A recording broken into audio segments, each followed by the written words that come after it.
देखो class next है हमारी सीक्वेंस के चैप्टर के अगली एक्सरसाइज 2.3 के लिए मोनोटोनिक सीक्वेंस। मोनोटोनिक सीक्वेंस किसे बोलेंगे? मोनोटोनिक सीक्वेंस की 2 टाइप्स होती है, एक तो इंक्रीजिंग, एक डिक्रीजिंग। ठीक है, तो एक इंक्रीजिंग और एक डिक्रीजिंग।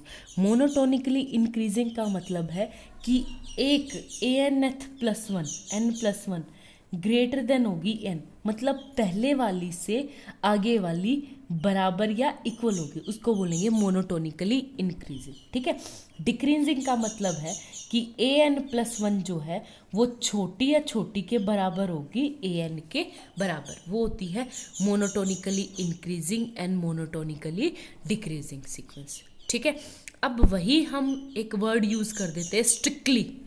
स्ट्रिक्टली का मतलब है कि an+1 स्ट्रिक्टली ग्रेटर देन होगी an से।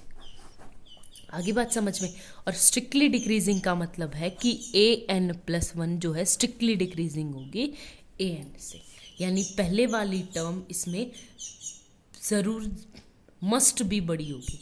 यानी अगर मेरे पास सीक्वेंस है फॉर एग्जांपल 3 3 3 3 3 कॉन्स्टेंट सीक्वेंस, ठीक है, तो एक कॉन्स्टेंट सीक्वेंस हमारे लिए मोनोटोनिकली इंक्रीजिंग भी है। क्यों? क्योंकि 3 जो है an क्या है 3 और an+1 क्या है वो भी 3, तो 3 बराबर तो होता है 3 के। तो इस सीक्वेंस को हम मोनोटोनिकली इंक्रीजिंग भी बोल सकते हैं, मोनोटोनिकली डिक्रीजिंग भी। बट अगर कहीं से बात आती है हमारे पास कि स्ट्रिक्टली, तो ना तो ये स्ट्रिक्टली मोनोटोनिकली इंक्रीजिंग है, ना ये स्ट्रिक्टली डिक्रीजिंग। ठीक है, तो एक दो एग्जाम्पल दे देते हैं। फॉर एग्जाम्पल हमारे पास सीक्वेंस है 1 1 2 2 3 3 4 4 5 5, यानी ये है इंक्रीजिंग की सीक्वेंस। वही डिक्रीजिंग की कर दो तो -1 -1 -2 -2 -3 -4 -4। ठीक है, तो ये इसके बराबर भी हो सकती है, मतलब nth टर्म, इसलिए बता रखा। लेकिन जब हम स्ट्रिक्टली इंक्रीजिंग की बात करते हैं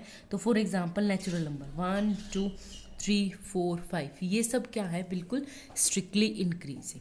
आगे बात समझ में। तो ये आपके पास सीक्वेंसेस मोनोटोनिकली इंक्रीजिंग और डिक्रीजिंग की सीक्वेंस आपको पता चल गई होगी। और इसको हम क्या बोलेंगे? कांस्टेंट सीक्वेंस ना बोल के इसको क्या बोलेंगे? Neither monotonically increasing nor monotonically decreasing. आगे बात समझ में।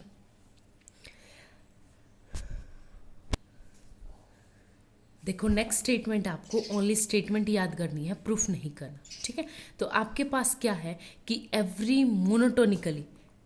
मोनोटोनिकली इंक्रीजिंग सीक्वेंस जो होगी, मोनोटोनिकली इंक्रीजिंग मतलब जो बड़े वाली टर्म बड़ी बड़ी बड़ी बड़ी होती जाएगी, वो अगर अनबाउंडेड अब हुआ, यानी अगर an यहाँ है तो an+1 कहाँ आना चाहिए?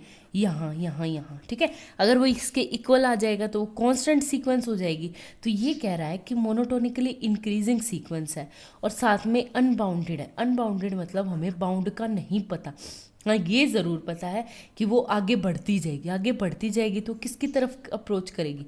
प्लस इन्फिनिटी का। तो वो किसको डाइवर्ज करेगी? प्लस इन्फिनिटी को। ठीक है, तो वही हम सेकंड वाली स्टेटमेंट ले कि अगर हमारे पास एवरी मोनोटोनिकली डिक्रीजिंग, यानी जो छोटी छोटी छोटी छोटी छोटी छोटी nth टर्म और छोटी होती जाएगी, वो सीक्वेंस अगर अनबाउंडेड बिलो है, अनबाउंडेड बिलो मतलब मेरे पास लोअर बाउंड नहीं है, तो वो और छोटी और छोटी और छोटी, यानी वो किसको अप्रोच करेगी?